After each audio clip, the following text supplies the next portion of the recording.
those disparities even with a drought. But do you worry about the loss of that emotional connection? I do, David. It's tough. You know, less than 1% of our nation who are eligible to serve do. So we have 99% of our country who don't understand this kind of service, even though they may be doing other things.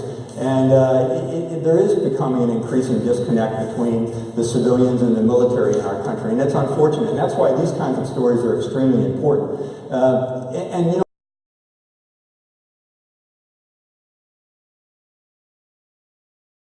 about this last year where I said, don't thank me for my service. Instead, honor those that we're honoring today and try and find a way to instill their memories. Ladies and gentlemen, it's my honor to present General Mark Hertling.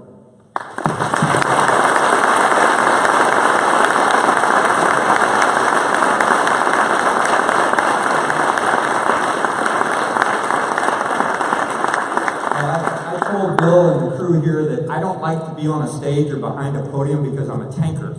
And I like to move around the battlefield quite a bit, so I'm going to do that today, if you don't mind, until we go up and start the question and answer period. But that was, first of all, Colonel Gallagher, a very nice introduction. I thank all of you for being here. It's a great honor to be here at Riverside. But what I wanted to do is shorten his introduction of me and just say one thing. My name is Hertling, and I'm a soldier. That describes how I see myself. And what I'd suggest to you all is about 46 years ago, I was sitting in the same seat you all are sitting in as cadet. I went to a high school in St. Louis called Christian Brothers College High. It was a all-boys Catholic military school, so it was the worst of three worlds. But that experience caused me to do and become something that I would have never thought I would do or become. And you all, looking back today, seeing the fresh faces in this audience, not only of the cadets, but the visitors from the Leadership Institute near Atlanta, and the staff and faculty, you all are contributing to something greater than yourself, and you may not even know it yet. Because you have taken on the mantle of leadership. In that film, I talked a little bit about less than 1% of our nation wear the uniform, the cloth of our country, as I like to call it. Whenever you put this uniform on, it says you're serving something besides yourself. You're leading teams, you're leading organizations, you're doing things different than others your age or in your position are doing. And you know what? It's hard. Sometimes it's really hard. But you look back on it after a lifetime of it, as Colonel Gallagher and I have done, and many others in this audience, Sergeant Major, and you say to yourself, man, was it ever worth it? And boy, did I experience things that no one else got to experience. I was a poor kid in St. Louis, to give you a little bit of my background. My family was lower income. I happened to get a work-study scholarship at this military school I went to, so I didn't pay tuition, they paid it for me. And I had a great guidance counselor who suggested I could continue my education by going to West Point. So I did that. I had never left the city of St. Louis until I went to West Point. I had never flown on an airplane until I was 18 years old. And my life began new when I went to the military academy. And it began the service that would take me through, as Colonel Gallagher said, 37 years in the cloth of our country.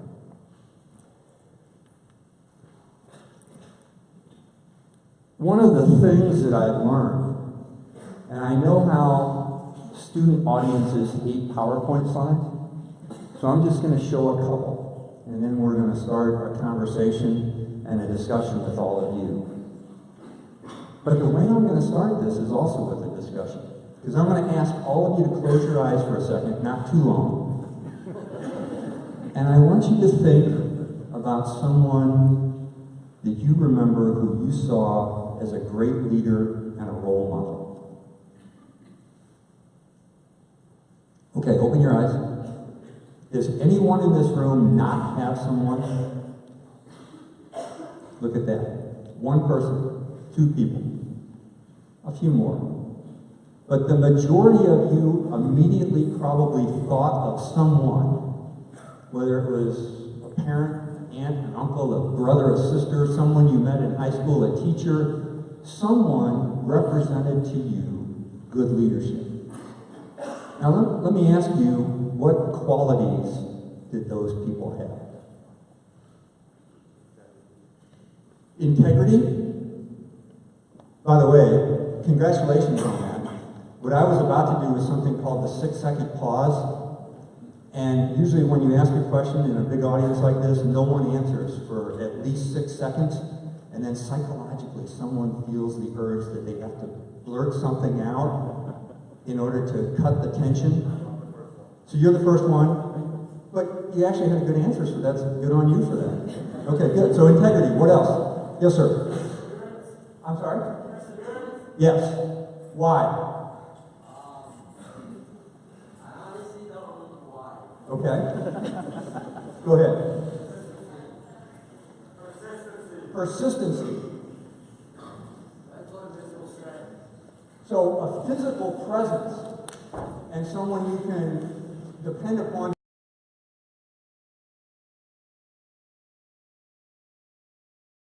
Ability, so some kind of intellectual capability that says this person is smart, so you want to follow them and they're not going to lead you astray, right?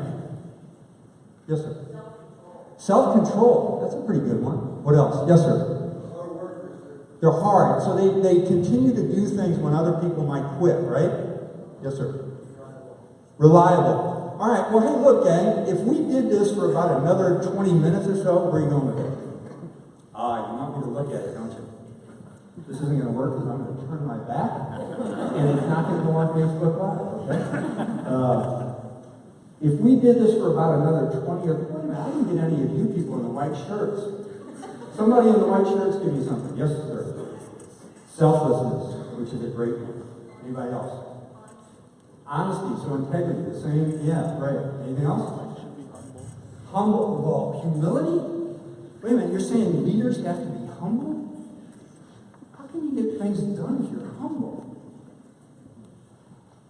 That's a great answer. It's one of the two key traits, I believe, that great leaders need to possess, is humility. The other one, in my view, is empathy, understanding other people. Anyway, so we could do this for about another hour, and everybody in here could think of a different trait. But you know what? We don't have to. You know why? Because the Army's done it for us. They have this really cool manual, FM 6-22. It's a doctrinal manual. No kidding, I'm not making this up. And it's based on 250 years of research and experience. It's called leadership. And because in the Army, if you're an old guy like me, you may not have noticed, but I'm kind of an old guy. And we're teaching young people, 18 to 20-year-olds, we have to make it simple. So the 3 words we use are be, know, and do. And they actually summarize all the things you all have started talking about. In the B category, it's what kind of person you are, how you see yourself, and how others see you. Your presence. Someone said, physical presence, but it's also your emotional, your mental presence, the things you do. Part of the knowing is your intellect, the capability to know the job you're being asked to do, to know the people you're asked to coordinate with, to know things that other people don't know because folks depend on you. If I'm a leader of a combat organization and I tell a soldier to take that hill, and they don't think, whether it's right or not, that I'm a little bit smarter than they are, and I'm trying my best not to get them killed, they're not going to take the hill. So you actually have to know what you're talking about most of the time. And then the third area are the attributes, the competencies of leadership. How do you build trust? How do you make your teams better on a daily basis? Either through teaching, training, counseling, coaching, mentoring. Those 5 words are key to developing other people. You all have in your sports or in your Raider team, which I heard so much about last night, you have coaches, right? But you can't be coached until you learn the skills.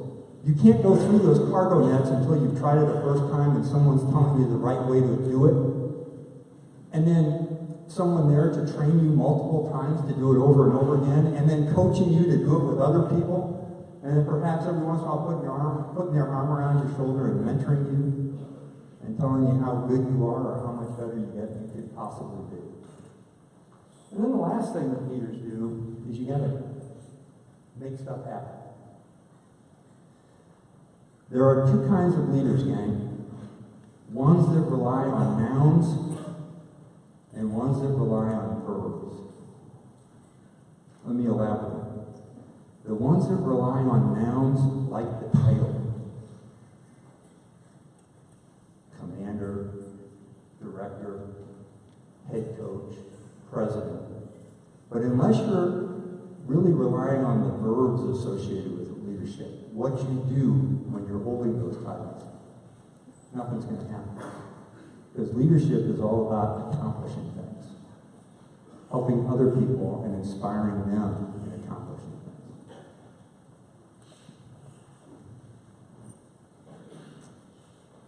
We could talk about each one of these things, but this is what the Army manual says, and I don't want to get into that. It's in terms of a classroom. But I'll tell you what, if you study these things, I personally believe that leaders can be made. They're not born. That's part of what you're learning here, is how to be a better leader.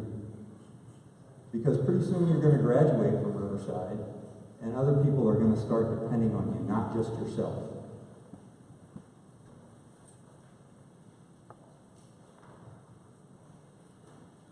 Last slide. If you want the key to being a good leader, it's right here. There's no acronyms, there's no laws, there's no rules. It's just this stuff. You have to know yourself. You have to be empathetic toward other people. You have to have those key attributes and competencies I just talked about. You've got to remain humble. Who said it over here? You've got to remain humble. You got to find ways to build trust, because trust is built in drops and it's lost in buckets. Let me say that again. You build trust one thing at a time, but you can lose a whole bunch of it if you do something wrong. You have to understand what you're trying to do, your mission, your organization, and your objectives. And then finally, you got to take a whole bunch of disparate. Colonel Gallagher was telling me last night that there are 29 countries represented here, as well as the United States, as part of the classes here. 29 different countries, each with their own culture, each with their own history, each with their own language, and maybe even a little bit of dialect. So there are Chinese students in the audience, right? Raise your hand. Ni hao ma. There are any Arab students here? One Arab, salam alaikum. There are European students from, where are the European students? What countries? Okay, there's African. I can order beer in 39 different languages. There's a few African students. I met a young cadet from Nigeria this morning. I was in Nigeria about 3 months ago. It's a fascinating culture. I had a man come up to me in the middle of a place called Abuja and touch me on the face like this because he had never seen a white man before. I thought that was pretty cool. Then I had some food with him. And then I got really sick that night. So all of these things help you to become better leaders. Who's with me on this? Who wants to be a better leader? Okay, here's the deal. If you're raising your hands, I gotta warn you. How come nobody up here raised your hand? Who wants to be a better leader? Let's try it again. Okay, so here's the final thing with leaders. Leaders don't have the right to have a bad day.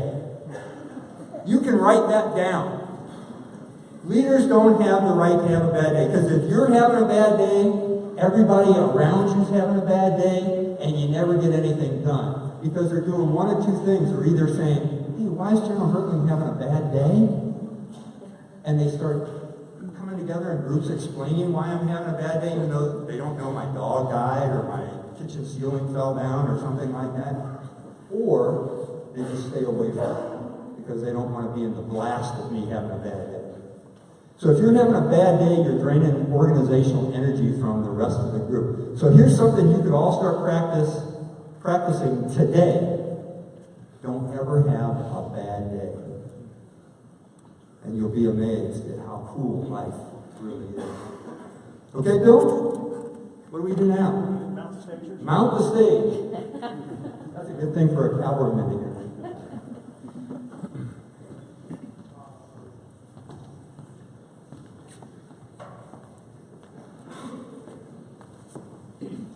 So what I'd like to do is present a couple of current events and ask General Hertling to comment on these current events, but from an ethical perspective. What are the ethics involved with the leaders in these current events? What are some of the challenges they're facing from a moral, ethical point of view? And how do leaders at various levels, and I'll start with senior level leadership, how do they wrestle with these really immense ethical challenges? And then how, as young people, how do you prepare now for the day when you are a senior leader yourself and dealing with some immense moral ethical challenges in the workplace? And then I'll prime the pump with some questions about current events, and then I'm going to ask you all as audience members to include the balcony. If you would please ask General Hertling whatever is on your mind about any of the topics that have been discussed today. So, Colonel Gallagher, can I ask a question? yes, sir. Is there anybody sleeping up in the balcony? So is that a key place to sit during these lectures? I see 3 hands raised, and I know they're lying because you can't raise your hand while you're sleeping. Okay, go ahead, I'm sorry. I see a lot of whites of eyes up there now. So as we know, over the past really several months, if not years, North Korea's leader, Kim Jong-un, has made increasingly outrageous statements and threats directed at the United States and its allies over in that region. And he has tested nuclear weapons as an intimidation tactic against us. And we have heard the responses from our President and our Secretaries of State and Defense. But General Hertling, would you comment perhaps on what you think might be going on behind the scenes? How do senior leaders wrestle, in this particular case, with the immense ethical challenges of addressing the North Korean problem? The young man that said humility, or being humble, is an important piece of leadership, is spot on even at the strategic level. Because when you're wrestling with something as complex as what's going on in the Korean Peninsula, and I've served in Korea as a brigade commander, which means you have a very large, about a 7,000 soldier organization serving to defend South Korea from potential attacks against the North. You have to understand that it is not just North Korea. That the culture of the Russians, the Chinese, the Japanese, and the Koreans all combined on that peninsula make it extremely complex. So one of the things a great leader does, I think, is get the advice from a lot of people who know more about the peninsula than he or she might think they know. So you look for expertise, and then you weigh the expertise to determine what action you're going to take. One of the things I've said on CNN is this is a problem that's very complex because we have a leader who, in my view, is a rational leader, Kim Jong-un, but he's doing things based on the rationality of his country and what he wants to attain. Part of leadership is understanding what you're trying to do, and part of leadership is also understanding what the other person is trying to do. There's a great Chinese philosopher by the name of Sun Tzu, or Sun Tzu, Sandy? How's that pronunciation? That's the better pronunciation, I think. Who said, know the enemy, know yourself, and know the terrain, or the environment. And in 1,000 battles, you will never be defeated. In order to understand any complex situation like North Korea, you have to understand the enemy, which isn't just North Korea, it's also China and Russia and Japan. The terrain, what situation evolves in that area, but you also have to know yourself and your capabilities about doing something about it, either making a diplomatic deal, using some type of informational context, or unfortunately sometimes having to use military action as an extension of politics and diplomacy. So leaders learn that at a young level, and as they grow into the more strategic view of the world, they have to incorporate all the things they learned when they're younger into much more difficult and bigger problems. So, sir, given that many of the young people in this audience will rise to senior leadership positions, whether it's in the government or in the military and business someday, and for everybody, we will be parents, we will be employees, we will be managers, all walks of life. How does a young person prepare as a teenager and when they're early 20s? How do they prepare their character and strengthen their integrity so they're ready for the major challenges that are going to come? That's a great question. I think truly, you saw it on one of the charts I put up, that true leaders understand what their values are. They understand what they believe in. So when we teach the leadership course at my hospital, the first thing I ask some very smart doctors is, what are your values? And what I normally get is crickets. Because they're so intent on being masters of the art or the science of medicine, fixing people, healing people, that they forget all about what they believe in, other than fixing and healing. So as we talked a little while ago, some of you were throwing out words like integrity, humility, empathy, courage, physical fitness. Okay, if those are your values, if that's what you believe in, do you make decisions based on those values all the time? Because if you have a firm set of values which build your character, and you're put in a really tough situation, the cool thing about values, you can always rely on them. You can always go back to, hey, I'm in a tough situation. What is it I really believe in? And then the decisions become a whole lot easier. So, looking now towards the Middle East, we have, as we sit here today, there are young leaders in Iraq and in Syria making very difficult decisions. And these young leaders are late teenagers and in their early 20s. But whether these young people go in that direction or they go into business or in government or whatever they do, a dilemma by definition, there's no clear right answer.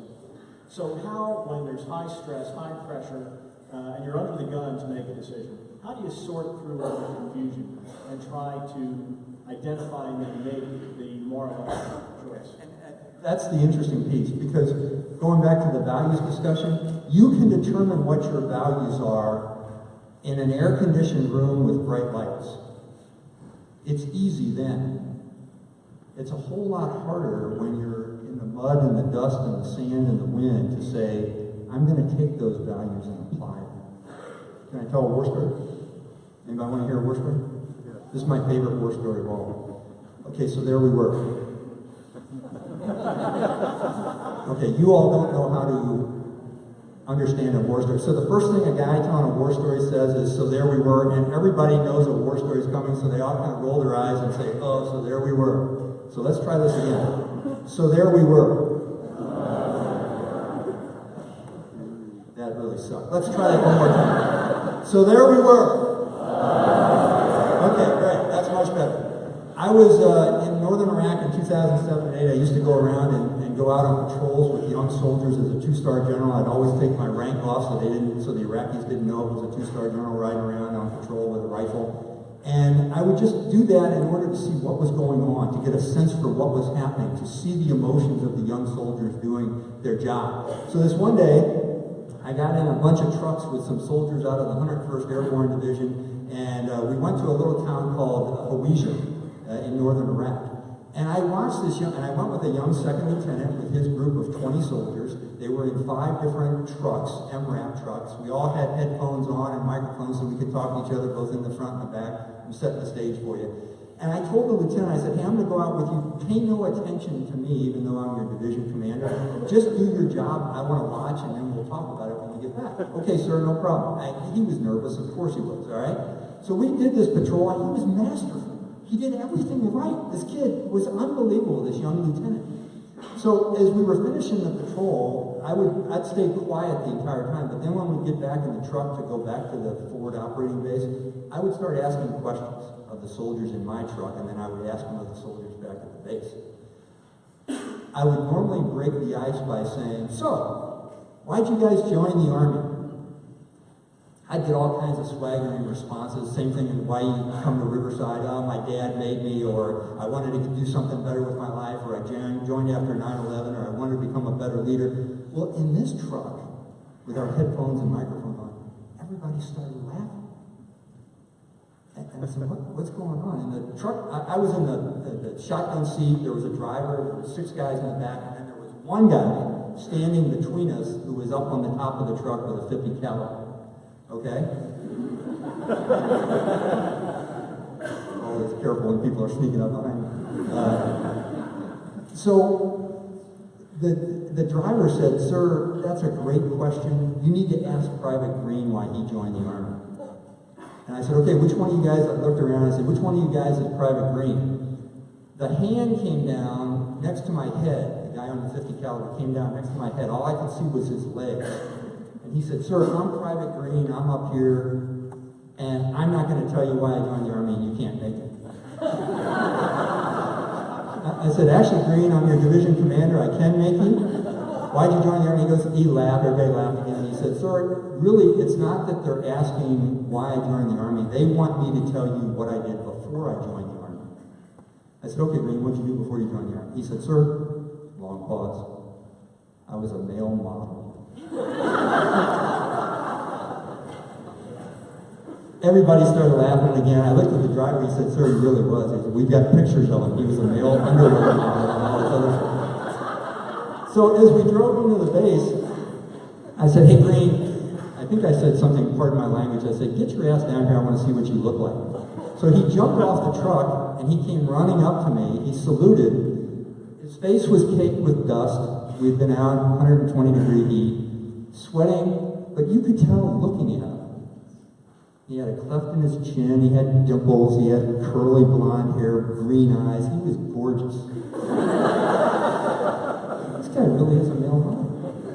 I said, Green, you really are a model. He goes, oh, yes, sir. He says, and I was making a whole lot of money, too, as a model. I said, how old are you? He said, 21. He said, I was discovered when I was discovered. That's what he said. I was discovered when I was 19. And he said, I was making well into the 6 figures. I said, why the hell did you join the Army? And he said, well, one day I woke up in a hotel room after a night of binge drinking and doing evil things. And I went over to the mirror and I looked at myself in the mirror and I said to myself, I've got to do something more important with my life.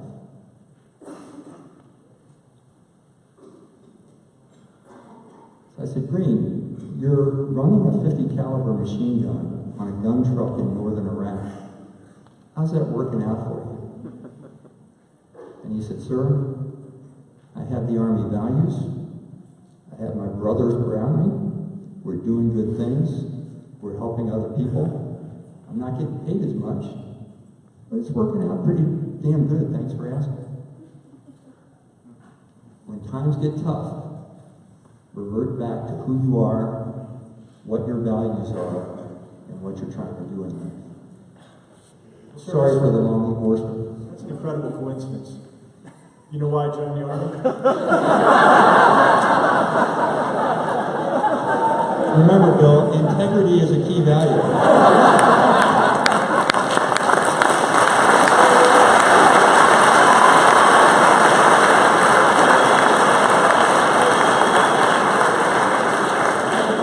Enough of two old guys reminiscing on the stage.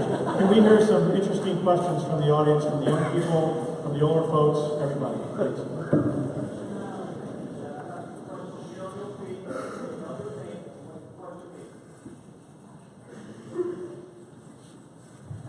General Hertling, we have a question from the balcony. Up here, balcony, your top left. Gotcha. Go ahead. Hello, sir. My name's Cameron Mulvihill, and I was wondering, how much of your success do you attribute to going through school as a cadet for most of your life? All of it. Thank you. I mean, no, seriously, because as a JROTC cadet, and then as a West Point cadet, the focus wasn't just on learning subjects, which are all very important, you know, language skills, social sciences, mathematics, but one of the things about being a cadet in an institution like this, or at West Point, is you have role models, number one. You have instruction on what good leadership is. And our country is desperate. Let me say that again. Desperate for leaders who do the right thing for the right reasons. So yeah, I think I learned that based on the interactions I had not only with my fellow cadets, but also with the staff and the faculty and the people that I got to know. And by the way, you're a lot like the eclipse up there. You just put your head in front of the light, so I think I'm blinded. Okay, all right, good. Okay. Cadet King, Echo Company. I was wondering, before you were a lieutenant general in the Army, how was your service? Like, how did you get up to that point, and when you received your final rank in the military, how did you feel? And can you describe any special things that we can do to maybe improve ourselves so that we can be more like people like you? Well, first of all, you don't want to be more like me. Secondly, what I'd tell you is, I think the Army kept promoting me because they have a sense of humor. And they wanted to see what I would do at the next higher rank. But I think the biggest thing, truthfully, and I'm kidding about the first two, but this one is really important. I was never focused on rank or position. Throughout the career, I was just focused on primarily taking care of my soldiers, like Colonel Gallagher said at the very beginning, but also doing the best job I could to defend our country. And for some reason, you know, promotions and rank and title sometimes entail a whole bunch of luck, and I got lucky. But the rank isn't what sustains me, truthfully, in my old age now. I don't look back and say, oh man, I made Lieutenant General, that's really cool. What I think back on is all the people I interacted with, the places I got to see, and the constant learning that comes from this wonderful world around us. Does that sound a little bit too sappy? So, General Hertling, we have another question on the balcony. Hello, sir. My name is Lamar Gordon. I know there are riots going on in St. Louis, which is where you're from. What kind of leadership do you think they need there? yeah, if I can be honest, that's one of the reasons I left the city. Because I saw an overriding tension of racial divide in the city of St. Louis. And I don't know what contributes to that in any kind of a city or a culture, but it was there, and I think in parts of the city today it's still there. There are other parts that are a lot better. One of the things that, and this gets back to my statement about how I believe our country needs a lot of strong leaders and people pulling us together, is exactly for that. There are a lot of divisive issues in our culture today, in our society today. Leaders can pull people together that see things very differently and try and get them to see things from the same view. Part of leadership is not only being humble, but it's also understanding the shoes the other person's walking and what caused them to be the way they are. And then having communication, which points toward a shared goal and a shared vision. You know, we've been at this in our country for over 250 years. Our documents, one of the reasons Colonel Gallagher and I and others enjoy serving so much is because the documents of our nation are beautiful. They paint a society that does exactly what we just talked about, that gets along, that does things for the right reason, that advances all members